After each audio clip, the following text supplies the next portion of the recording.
لیکن ابھی ایک نقطے کو آپ کی خدمت میں بیان کرنا مقصود ہے، کیونکہ یہی پہلو آج کے دور میں امام زمان علیہ السلام کے دور میں بھی موجود ہے، حتیٰ کہ ان کے اصحاب کی جو اوصاف بیان کیے گئے اس میں بھی یہ والی جھلک موجود ہے جو معنی آپ کی خدمت میں روایات اور آیات کی بدولت ذکر کیا جا رہا ہے۔ نمبر ایک کیا ہے کہ امام صادق علیہ السلام کے دور میں ایسے شیعہ کم نہیں تھے کہ جو عزاداری کریں، جو زیارت کریں، جو محبت اہل بیت علیہ السلام اس کا اقرار بھی کریں اور اس کا اظہار بھی کریں، ایسے شیعہ کم نہیں ہیں۔ یہ والی تشیع موجود تھی۔ اسی طرح سے یہ تشیع بھی موجود تھی کہ جو واجبات کو ادا کرتے ہیں لیکن اپنی دنیا میں مشغول ہیں، لہذا امام صادق علیہ السلام کو خاص معیار کی تشیع چاہیے، خاص معیار کی تشیع۔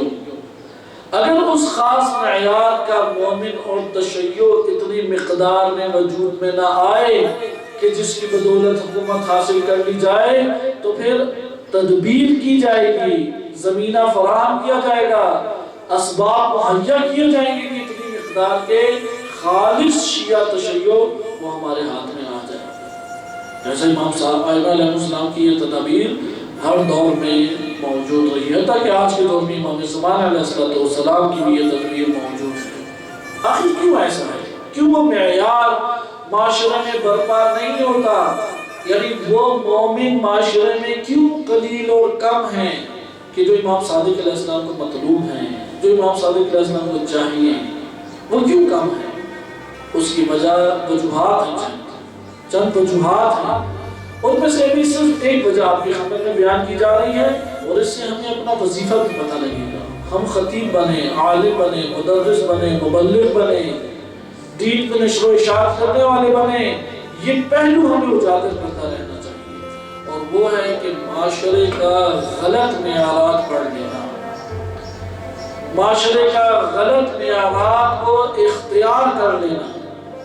اگر ایک معاشرہ غلط معیارات اور غلط اصول اور ضوابط اور موازین، غلط میزان کو اختیار کر لے، اس کا نتیجہ یہ نکلتا ہے کہ اصل معیار کے حامل افراد معاشرے میں کم ہوتے چلے جائیں۔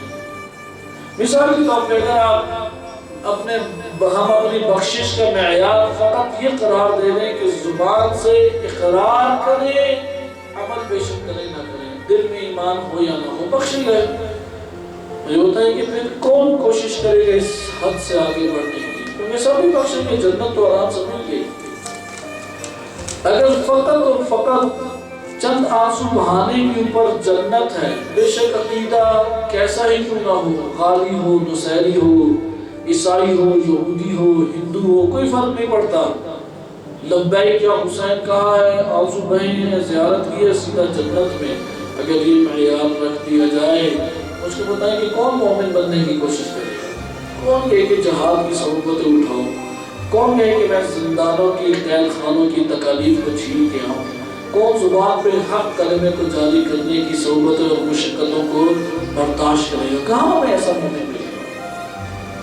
لہذا غلط معیارات معاشرے میں پھیلانے کے نتیجے ہیں کہ وہ مومن میسر نہیں آتا کہ جو امام صادق علیہ السلام کا مومن ہے، وہ شیعہ نظر نہیں آتا جو امام صادق علیہ السلام کا شیعہ ہے، وہ شیعہ جو امام صادق چاہتے ہیں وہ شیعہ دکھائی نہیں دیتا۔ کیوں؟